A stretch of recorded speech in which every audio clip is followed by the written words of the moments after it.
The whirlpool knew from the first it had them. It had not lost a battle in centuries, not since a soldier coming home from the Crusades caught it at a remarkably calm time, managed to slip almost past, but from a few feet from one tree shore before, exhausted, he collapsed backwards and the whirlpool made no mistakes this time, just kept him down the bottom longer than it had ever kept anyone, before releasing its grip, letting him float up toward where the sharks waited.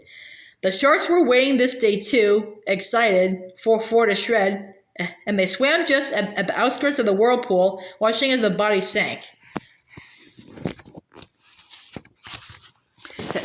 Fezzik made no resistance whatsoever, did nothing till he was certain Buttercup's grip was solid.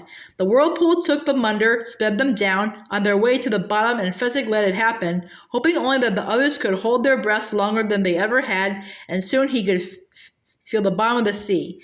It was not deep here. Whirlpools did not love deep water, and Fezzik bunched his giant body and shoved down with his mighty legs, shoved harder than he ever had before.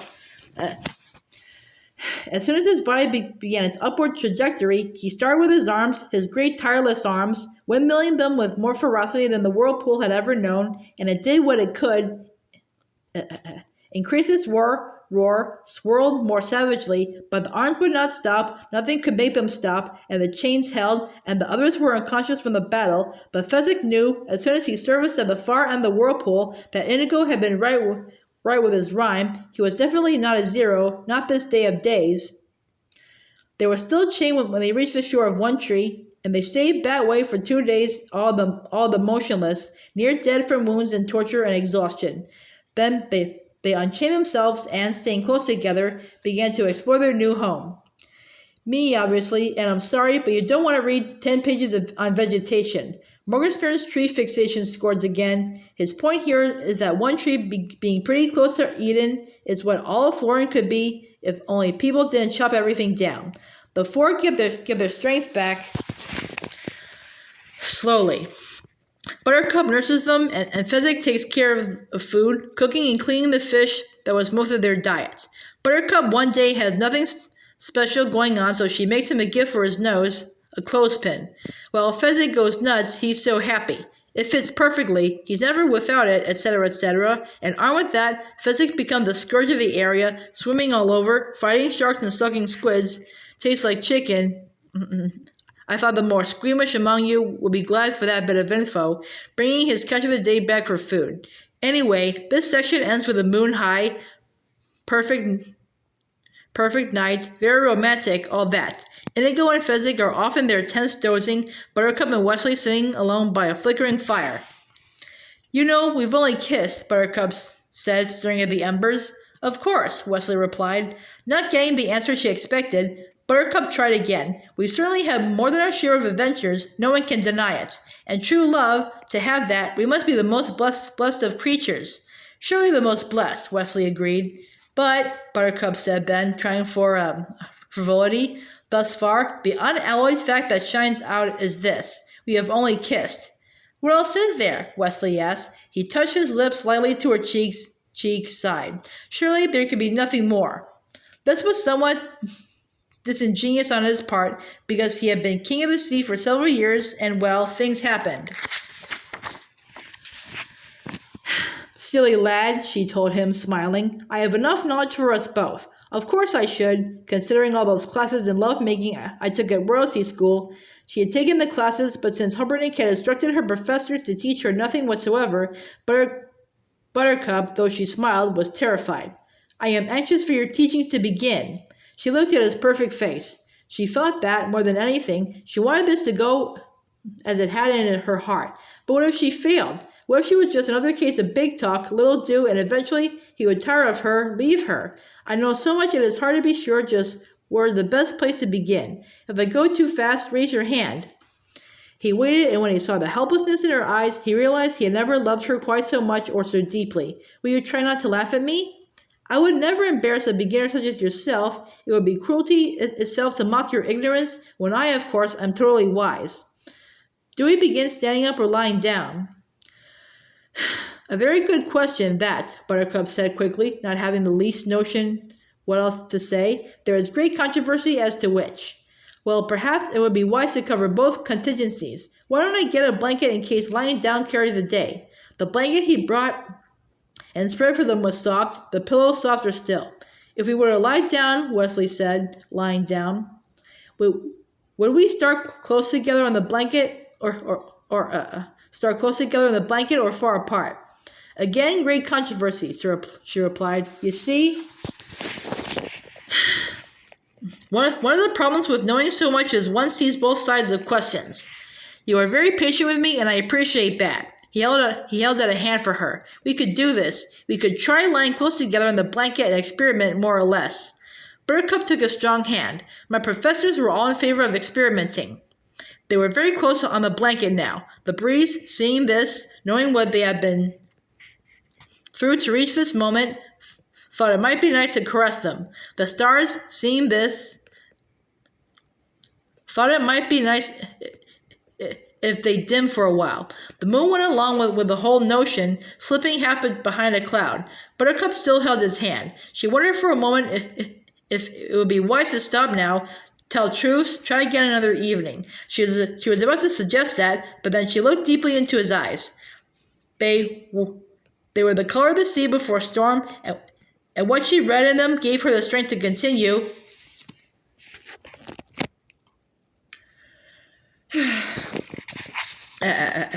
Want a shocker? Willie liked that scene. I remember when my father read The Princess Bride to me, I hated the kissing stuff. I told him before I read it he might find it a little short on daring do, so maybe that helped. His only question after what was kind of things happened when Westley was king of the sea. I answered that if Morgenstern had wanted us to know, he would have told us. He bought it. Phew. Anyway, you will probably not be surprised to learn the obligatory 9 months flew by pretty fast and...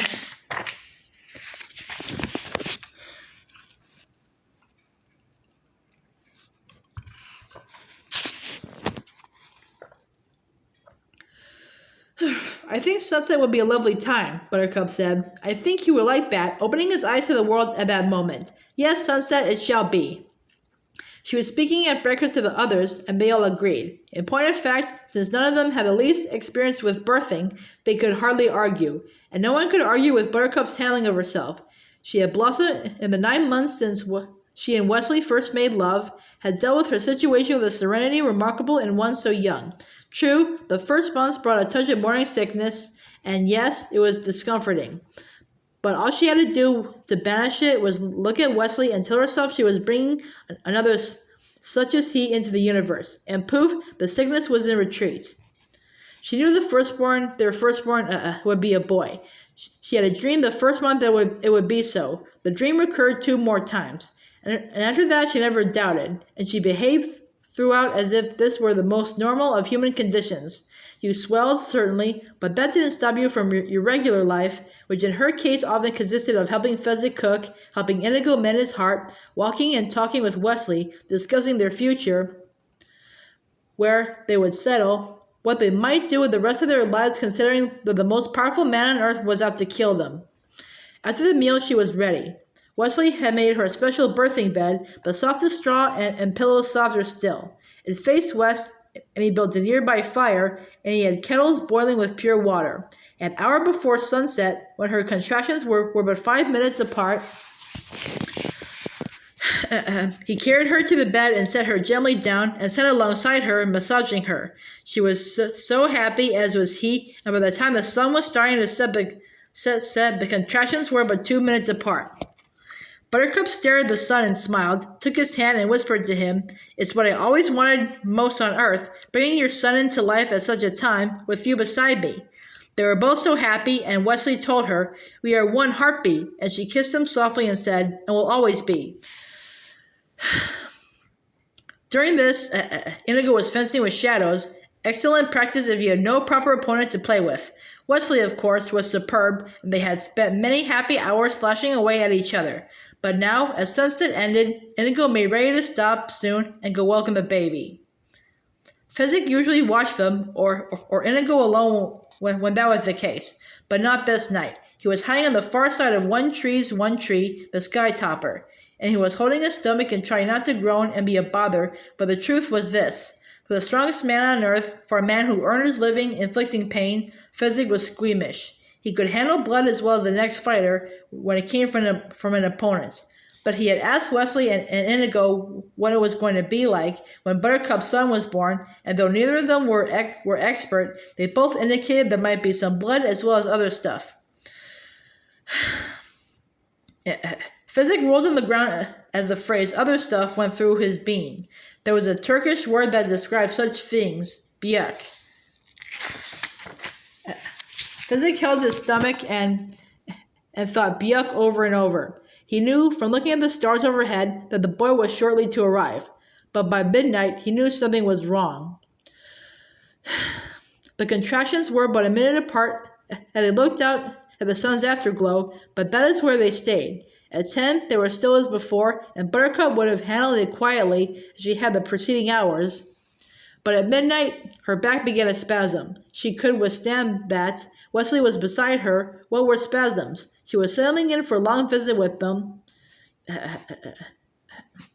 until the pain crept from her back to her hips, found one leg, then both, set them on fire. The blaze in her legs was the beginning of her torment. Her color faded, but she was still Buttercup, and she was lit by the glow from the flames. She was still, then, something to see. It was not till dawn that they saw what the pain had done to her. Westley stayed alongside, rubbed her back, massaged her legs, toweled her perspiring face. He was wonderful. By noon, they knew something was very much wrong.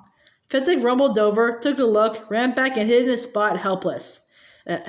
Inigo grabbed the six-fingered sword and fought with the breezes until he realized the sun was going down again, and they were into the second day. I don't want you to worry, Buttercup whispered to her beloved. Nothing unusual so far, Westley replied. From all I've heard, 30 hours is perfectly normal. Good, I'm glad to know that. When the next dawn came and she had clearly begun to weaken, she managed to say, What else have you heard? And Westley said, Everyone agrees on this. The longer the labor, the healthier the baby. How lucky we shall be to have a healthy son. By the second sunset, it was only about survival. Fezzik saw behind the trees as Westley counseled with Inigo. They spoke evenly, but terror was starting to circle about them. I don't know such things, Inigo said. Nor do I. I've heard of a kind that can save the life. You cut the woman somehow and kill my beloved? I would kill whoever tried. Just then Buttercup cried out, and Westley ran to her, dropped beside her. I'm sorry to be such a bother. What caused the scream?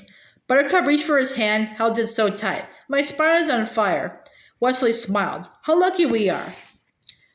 Once that happens with a spine, well, that's a clear signal that our son is about to be born. The spine is nothing, not when you get used to it. I have had real pain when I heard Roberts had killed you. That was hard to deal with. I suffered then. But this... She tried to snap her fingers, but her body was not obeying her. Nothing. Inigo and I were just talking about where to go once we are a family. You remember how before I left your father's farm I was thinking of America? That still seems a good notion to me. What do you think? She whispered. America? Yes, across the ocean somewhere. And do you know when I first loved you? Tell me. Well... We were young and you just berated me terribly, called me a dullard and a fool as you did in those days. Farm boy, why can't you ever do anything right? Farm boy, you're hopeless and dull, and you'll never amount to anything. Buttercup managed a smile. I was horrible. On your good days you were horrible, but you could be much worse than that. And when the boys started coming around, you were at your worst. One evening, when they had all gone away, and I was in the barn brushing horse, and you came out, humming and silly, and said, I can have any boy in the village, and la-di-da. And I went to my hovel, and I said to myself, that's it. You can keep those idiots for all I care. I am gone. So I packed my belongings, and I started out of the farm. I looked up at your window, and I thought, you will be sorry for humiliating me, because I will come back here someday with all the wealth of Asia. Goodbye forever. You really left me? That was the theory, but the reality was this. I turned and took a step toward the gate, and I thought,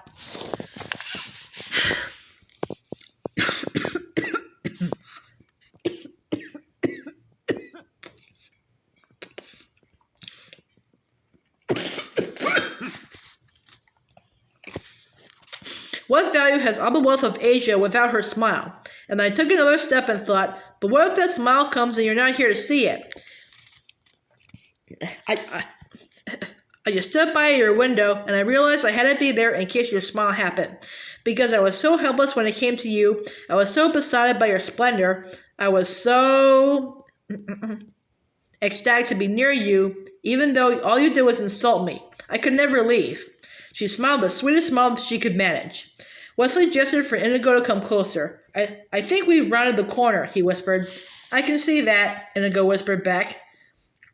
But they were living in hope, and they both knew they were, and Westley held her so gently as her breathing grew increasingly weak. Inigo patted Westley on the shoulder as one comrade does to another, nodded that all was going to be well, and Westley nodded back. But Inigo in his heart knew this. It was soon to be over. And behind the tree, Fezzik alone gasped because he knew this. He was suddenly not alone anymore.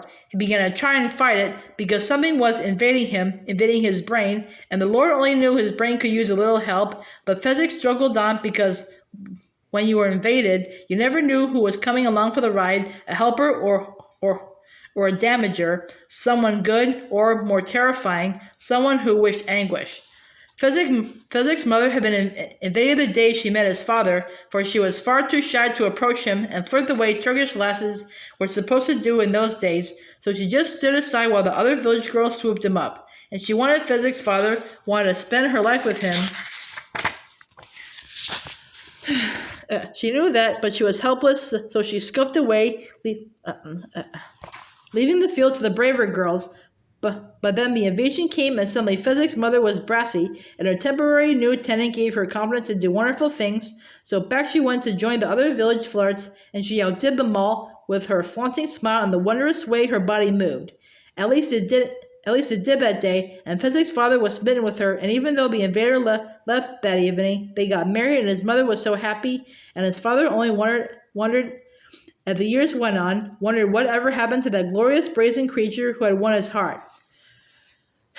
Fezzik could feel his power going as the invader took control. His last thought was really a prayer. That, please, whoever you are, if you harm the child, kill me first. And by the fire, Westley held Buttercup all the more tightly and said words of optimism, and Inigo always replied in the same tone.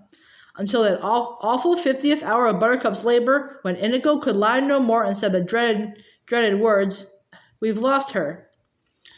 Westley looked at her still face, and it was true, and he had done nothing to save her. Not once in all of his life, except when he was in the machine, had he ever let tears visit, not even when his beloved parents were tortured in front of him. Not once, never the one time. Now he fauceted. He fell across her, and Inigo could only watch helplessly. And Westley wondered what was he going to do until he died, because going on alone was not possible. They had battled the fire swamp and survived. If he had known how it was going to end, Westley thought at that moment he would have let them die there. At least that way they would have been together. And then, from behind them, there came a sound more strange than any they had come across before, a disembodied sound as if a corpse were talking, and the sound boomed out at them. "We have the body." Inigo whirled, then cried out in the night, and Westley, in despair, was so surprised at Inigo's sound he whirled, and he too cried out in the night. Something was moving toward them out of the darkness. They both squinted to make sure. Their eyes did not deceive. Fezzik was moving toward them out in the darkness.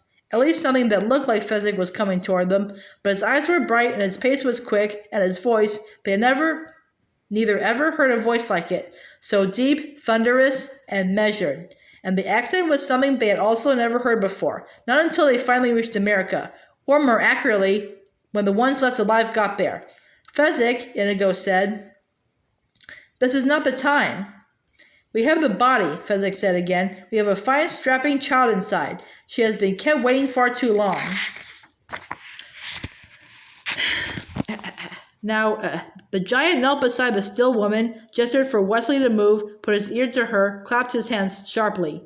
You, he said, pointing at Inigo, bring me soap and water to disinfect my hands. Where did he hear that word? Westley asked. I don't know, but I think I better do it, Inigo said, hurrying to the fire. And now Fezzik pointed to the great sword. Sterilize it in the fire. Why? Inigo said, bringing Fezzik the soap and towel. To make the cut. No, Westley said. I will not let him give you the sword.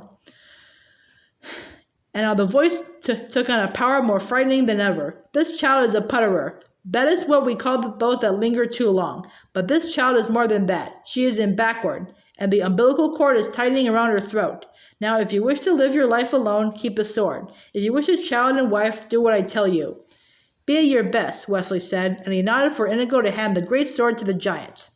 Fezzik marched it to the fire, sizzling the point red, returned to the lady, knelt. The umbilical cord is very tight now. There is little breath left now. There is little time. And for a moment, Fezzik closed his eyes, breathed deep. Then he moved. And his great hands were so soft, the giant fingers so skilled, and as Westley and Inigo stared, Fezzik's hands did his bidding, and the sword touched Buttercup's skin, and then there was the cut, long but precise. And then there was blood, but Fezzik's eyes only blazed more deeply, and his fingers waltzed, and he reached inside and gently took her out, took the child out, a girl.